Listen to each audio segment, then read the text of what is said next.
All right. Who in the chat with me? Yeah, my mixer tweaked. I don't know what happened. Who in the mix with me? Who in the mix with me? Love and Light. Love and Light. This is going to be our WrestleMania recap. Had to restart. So if you've been watching and you heard me moving around and talking and not talking and just scrolling up and down thinking that we didn't know we was live. Now, we did know we was live. We did not know we were muted. Players fuck up.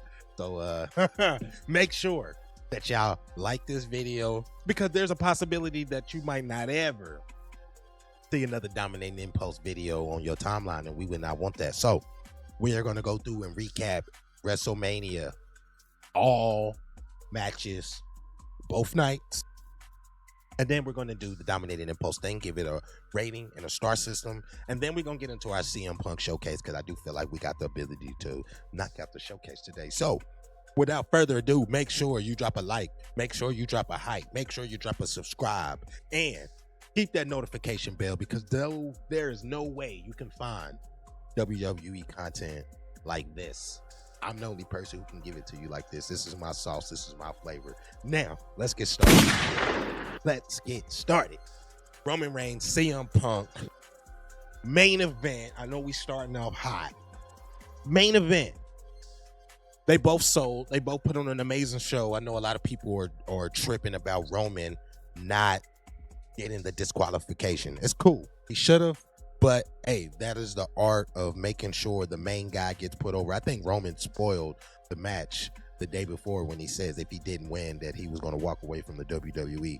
We all knew that wasn't a thing. You know, we all knew that you weren't ready to retire Roman because weeks ago you said I'm locked in. So, you know, I get it. I get the storytelling. I get the imagery. I get all that. If I had to rank this match, this is possibly one of the best WrestleMania matches I've ever seen in my life, period. And I'm going to say without further ado, if you take away the soulless corporate greed, the cookie cutter presentation, the ESPN transfuse into one of the greatest Northern American events, I think every single match was decent for what they had to present. That might be a hot take. Roman and CM Punk's entrances were fire. I don't like that Roman Reigns' entrance was longer than Liv Morgan and Stephanie Valker's entire match, but there are reports that both of those ladies were banged up and they didn't want to get them bruised up going further because of storylines. So, say it like this. It is WrestleMania. It is pageantry. It is imagery. We gotta actually say who did the thing and who delivered inside of that square. Roman and Phil delivered. I was cool with either guy winning. I'm gonna keep it a bean with y'all. So I was cool with either guy winning. I think going forward with, I'm gonna keep saying this, the corporate ads and product placement. Roman Reigns has a movie that's coming out this summer, Street Fighter. It was the right decision to make sure he gets the belt. It is the right decision. I don't hate CM Punk's title run at all. He came back in 2023. It is 2026. He's had 2 title runs. He has got the main stage of WrestleMania twice. He has shown that he is still a box office draw. He has shown that he still has the ability to sell out arenas and draw fans like never before. So I think it was perfect, and now they can position him to go do different things and create different storylines, just like with Roman. You can elevate Oba. You can do whatever you want with these 2 guys now that they have finished this feud. If we had to rank this match, I ain't gonna lie to y'all, I'm gonna give it a 5 star. 5 stars. Like I say, this is one of the best WrestleMania matches I've seen in a long time. If you take away the soulless corporate advertising and greed that ESPN transfused into this WrestleMania, this match was still one of them. I'm not gonna lie to y'all. Let me know if you agree in the comments. Now, as we continue to cook and review the show, make sure you stay tapped in. Exclamation Podcast, exclamation YouTube if you on the purple side, so you can stay in the know of what we got rocking here. Our next match, they say it was off script, but you know, this is professional sports. This is a $1 billion industry. There's nothing that is off script. I think Brock Lesnar called his number a couple of weeks before maybe they wanted to, and he was like, hey, I'm Brock Lesnar, I do what the fuck I want to do.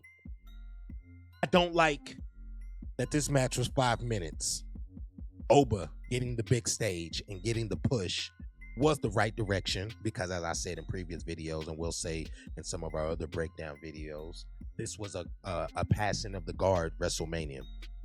It definitely was a passing of the guard WrestleMania, and I think Oba did a pretty good job for a rookie. I wanted more. I think you could have sold some of those moves more. I think you could have gave us more drama, but at the same time, the match time being 5 minutes did not help. So for what the gentleman had to present as the opener, I don't hate it. I love how Brock Lesnar got the closeout his way. I loved how Brock Lesnar handpicked Oba to change the guard. We weren't going through this Gunther bullshit again. We were about to go try to find main event Jey Uso. Now we want to really pass the guard with somebody who is of the young generation and the young guns, and I think this was the perfect decision and the perfect move. Just give us more. The matches and the production, they did their thing. Like I've been saying, this is like when a director writes a bad script. You get good actors who have to over direct writing. You dig? So we had to rate this match. I'm gonna rate this match 4 stars. 4 stars. I can rock with it. I'm gonna give it 3.5. The match time.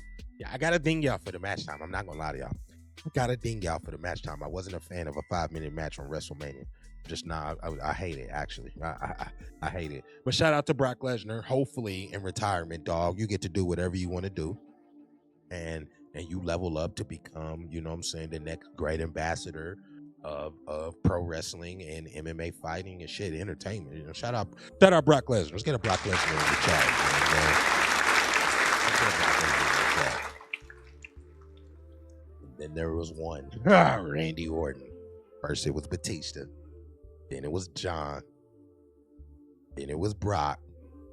And now there's just Randy. Intercontinental.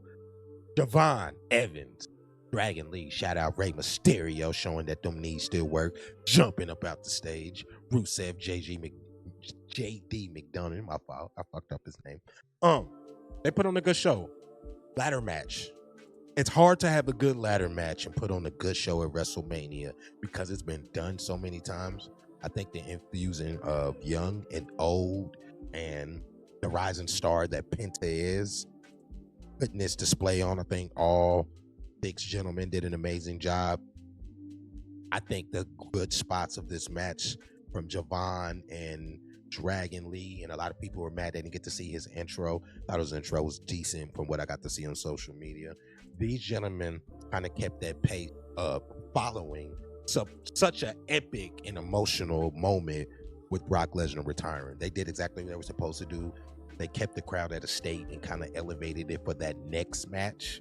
So if I had to give this match the total rating system from presentation, shout out to, giving them people in the stadium a commercial during intros. What the fuck was that about? Like I say, corporate greed, man. WWE has the inability to read the room, but this might be what the ESPN model for PLEs are in the future, and we just got to get used to it. So, giving this match a grade, I'm gonna give it a 4 star. These gentlemen did their thing.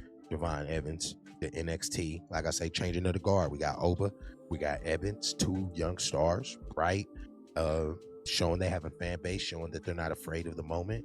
Although there are some clips of Evans, soaking it in, like this is WrestleMania, yeah, and he still went out there and did his thing and performed. So don't hate it at all. Trick Williams, Sami Zayn, Trick brought out Lil Yachty, you know what I'm saying? He got the lemon pepper steppers, he got the fur coat. How do we feel about Trick Williams? Are we completely sold? If you're a hardcore, you rock with Trick Williams. His name has been in the conversation for years on being called up to the main stage. I think he's doing an amazing job. Cuts pretty good promos, getting better at the ring. I think there was no person to put him over better than Sami Zayn because he's been the face, he's been the heel, he's worked the indies. He's like literally the guy who you will want to kind of, show you the ropes. I don't like this open championship series about to do with him in the U.S. title. Give him a storyline. See, that's the problem. We have divisions. We got heavyweight, we got intercontinental, we got U.S. title. Give us stars that are either established in these roles, because not everybody's going to be Roman, and developed in the right way. But Sammy, he's shown the ability. He can do the fights. He can sell the tickets and be the face and, take on that heavy intercontinental and TV role. So I just think it was a good decision to have these two fight. I'm happy that it wasn't too much celebrity infused with Lil Yachty. He was there, just a little presence, a little ha, maybe to sell some tickets, yada, yada. Even though he's a heavy fan of the sport and probably follow all the storylines, we're getting too many celebrities. We already got to deal with the corporate ad and taking away from the greatest sport and stage that there was. But rating this match, rating the performance, they did both amazing job. They both sold. Trick hit some big spots in this. I'm gonna give this a 3 stars. I didn't love it. I didn't hate it. I didn't love it. I didn't hate it. But I do think Trick Williams performed really. I think Sami Zayn sold, and Sami is gonna be heel post this. So we're gonna see what the Raw fallout is. And if you are not subscribed, make sure you stay subscribed so you can be tapped into the reaction shows and a lot of the content I'm cooking up for y'all, my mama. So let's keep cooking. Like I say, night 2 was actually pretty good. We all just hated the corporate greed in the ads. No backstage commentary, no talking to legends, no checking out Vegas. Y'all put a 5-minute timer and say, we be back. I've never seen an event. I've never seen advertising that made Twitch ads actually feel presentable enough to stick through. But good job. TKO and WWE did what they did last night, this weekend, whatever you want to call it, this weekend with WrestleMania. Because their ads, no, like I say, no backstage commentary, no checking out Vegas, no flashbacks, no video montages building up to the matches. We got a 5-minute timer to say we'll be back. And I think that is the overall message of this WrestleMania. There's no soul, there's no pageantry. It is corporate greed. How much money can we get? Let's break down 2 fan favorites. I thought this is possibly in the top 3 matches of the entire weekend, maybe even top 4. Dirty Dom and the Fiend and the Demon, the Demon, Finn Balor. Okay, I love that Finn brought back the Demon. I love that Dirty Dom is always, and I do mean always, in character. He's what I call the modern Undertaker. He's not even, you don't even know that this is a caricature of him anymore. He is really doing what he's supposed to do. These gentlemen put on an amazing match. The storyline, it was fire. Dom has been on the build-up since about WrestleMania last year. So the fact that this story literally took a year and it was a slow burn and they went to other stuff and then they kind of came back to it. And we got back this version of Finn Balor that most of the fans love. And he got one of the top 4 pops, him personally, of the entire weekend. I don't hate it. Now, I always say, if Finn Balor didn't get hurt, he would be Cody Rhodes right now. And I'll die on that hill. Tell me if I'm wrong. 1 for yes and 2 for no. Rating this match. It was a 4. Like I say, night 2 was pretty good matches. The corporate greed took away from the flow. This was a good match. Both people sold. Yeah, I'm going to give this a 4. Tell me I'm wrong. Because, like I say, night 2 was easy. It was like maybe 1 blemish in night 2 that I wasn't a fan of. Maybe just 1. So we got Rhea Ripley. Getting the women's gold back. I think that's cool. I think Rhea getting the women's gold back is what needs to happen. I think putting her in position to go in a storyline direction with Io Sky also what needs to happen. I don't know what they're going to do.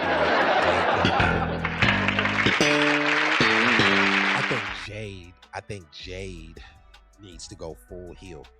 She did some improving in the last couple of weeks and months on her moveset, working with Daniel Bryan. She needs to just get a little bit tighter on those promos. There's a lot of backlash. People are mad that Jade was the title holder. She had to come out first. People are mad that Jade had to drop the belt to Rhea for no reason. Check this out. It sells records. Ain't nobody moving as many units as Rhea Ripley right now. And I think she's like top 3 behind Roman and maybe Punk or Rhodes. You feel me? I know she's in that conversation. She moves units. She puts asses in the seats. And that's just what it come down to. They got to give her a real direction. I like this closeout. I didn't hate this match. I didn't love this match. I'm going to give it a 3.5. Both ladies performed. Yeah, we're going to get this match a 3.5. Act Ash, what up? Welcome to the building. It was a little bit. Night 1 was abysmal. Night 1 was abysmal. Night 2, not so much. Night 2 was decent. We're just doing our good old recap, though. So, you know what I mean? We already did the Roman Reigns, CM Punk breakdown. They fight, actually, it hit. Now, I said this before I discovered that my audio was muted. Shout out to the chat for telling me. This is where we discovered audio was muted. So we actually didn't waste too much time, just about 9-10 minutes, 15 minutes. The Usos, LA Knight. One of the biggest pops, LA Knight, Finn Balor, Seth Rollins, Roman, and Punk. Those are the top 5 pops of the entire weekend. Y'all gotta tell me, y'all gotta give me a storyline with LA Knight, man.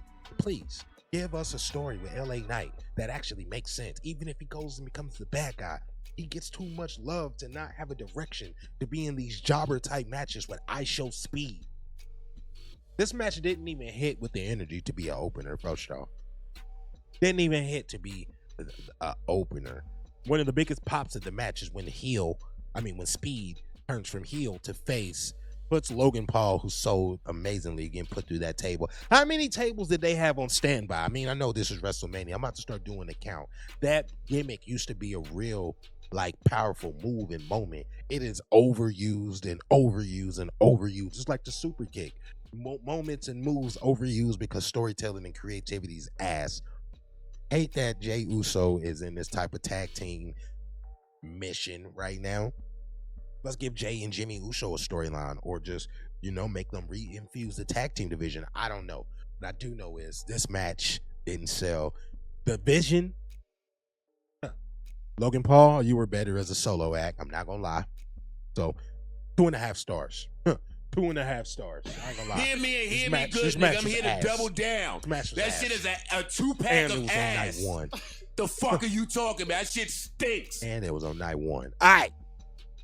Jacob Fatu, the Samoan werewolf, Drew McIntyre. And I've been saying we gotta shout out Big Drew. Here's why we gotta shout out Big Drew. Drew McIntyre is doing a reboot of Highlander, Henry Cavill. The entire reboot. He's still doing his film obligation and his TV spots for when they need him. He ain't missing shit. He's flying from here to here and back. No days off. You feel me? It is possible.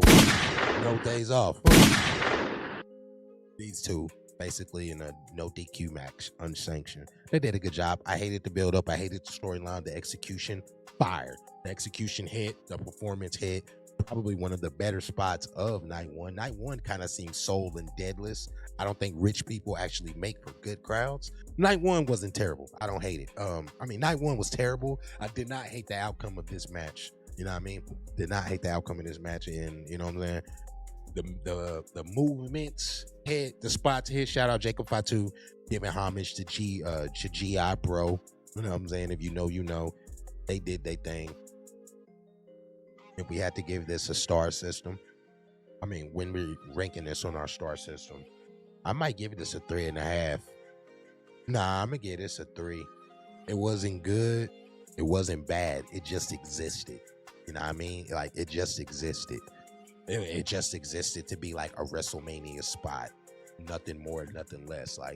We didn't get no big moments. Nobody got hurt. Nobody got destroyed.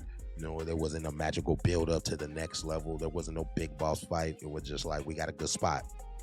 And I don't think that's indicative of what we call a WrestleMania moment, of a WrestleMania storytelling. Y'all feel me? So let's keep cooking. Don't get dead on me now, chat. I got y'all.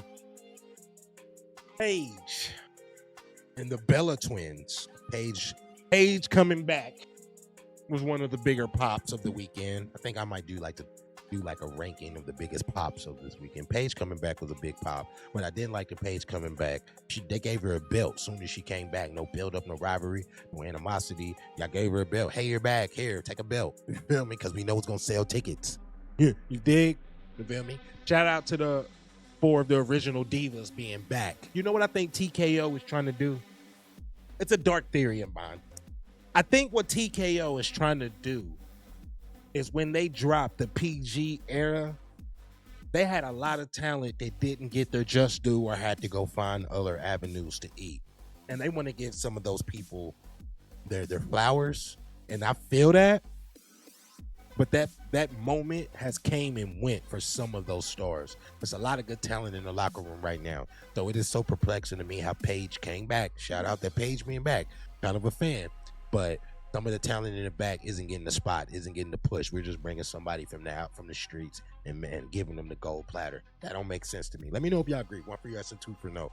I didn't hate this match, though. I didn't hate this match. I didn't love this match. I didn't hate it. So at the same time, I'm going to give this match a 3-star. I'm going to give it a 3-star. Like I say, night 1 was... The production was so ass. I kind of knew what to expect from night 2. I'm not about to tell y'all night 2 was like that much better because I kind of going into it knew what to expect. But night 1 kind of set the tone for like the current palette of WrestleMania. Like I said, so it was cool. It wasn't terrible. You feel me? I give it a 3 stars. You feel me? I give it a 3 stars. You feel me? Becky Lynch, AJ Lee, Intercontinental, like I said in the breakdown, in my video breakdown, or in our video breakdown. Shout out, if you're not a subscriber, make sure you do. We do these weekly, daily breakdowns of WrestleMania, of WWE content. I'm going to be infusing some AEW stories too. So, AJ Lee, Becky Lynch. AJ Lee been giving Becky Lynch the business all the way up until WrestleMania, so it really wasn't a shocker that Becky Lynch won. Wasn't a shocker at all. You know what was a shocker? It was the match timing. Again, Roman Reigns' entrance was longer than these women's title match at WrestleMania. I think they got like 11 minutes. I do believe, someone correct me if I'm wrong in the comments, they got 11 minutes. Corporate, soulless, product placement, 50,000 ads on the mats, 50,000 commercials, a 5-minute wait time for a 10-minute match. Nah, bruh. Didn't hate the match. I didn't love the match. I like the storyline and the build-up a lot more.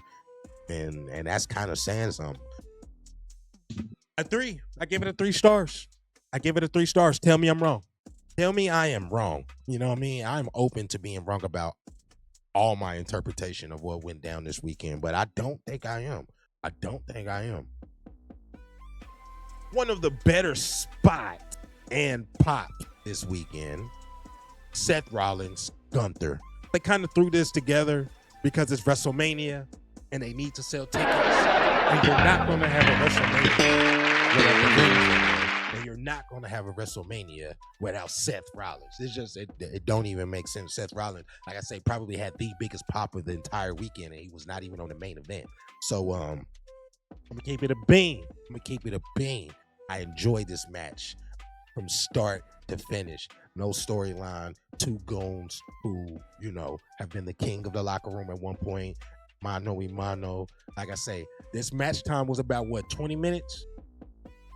I think if we knew what we were going to get going into night 1, we wouldn't have bashed it so much. Because like I told y'all, this felt like a worse version of Saturday Night Main Event. But at the same time, this was a very good match. Shout out Gunther.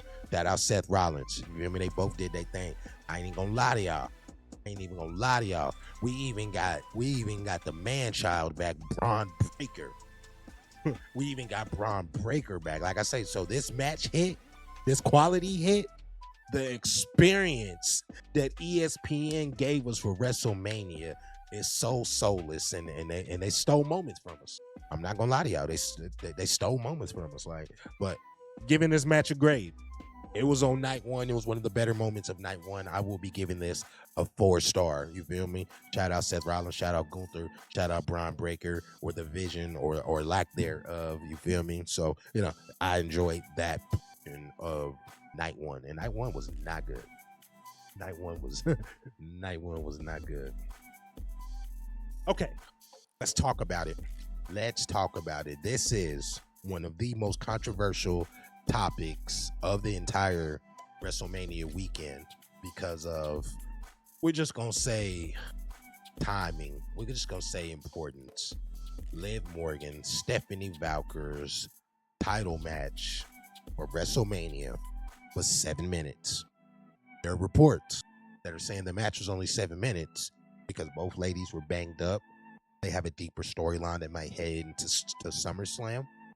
Maybe, just maybe, ESPN is doing what ESPN always does. See a product, buy a product, slowly erode the product. I'm going to give y'all 2 examples of fire products that we all probably loved, and now they are 2 packs of bounce that ass. You might know them as Sports Science, RIP John Brinkets. Remember the Pat McAfee show before it became an ESPN product? I give you the PLE format for WrestleMania. Maybe these ladies were banged up. That could be a true possibility, and they want to preserve them. And that makes the perfect sense if they're hurt. But also maybe, just maybe, y'all want to give 5 and 6 matches to preserve ads, to preserve pacing, to preserve what we call cookie cutter time slots in TV. Just maybe. I don't know. I could be wrong. 1 for yes and 2 for no. Let me know if y'all agree with these thoughts and theories. I'm going to give this match a fucking 2 stars. I love both of these ladies, and I'm big fans. This match was 2 packs of mid. Hear me good, nigga. I'm here to double 2 packs down. of mid. Too short, a 2-pack no of power ass. moves. The fuck are you talking about? That shit stinks. 2 packs of ass. I'm sorry. Tell me if I'm wrong. Tell me if I'm wrong. I don't think I'm wrong.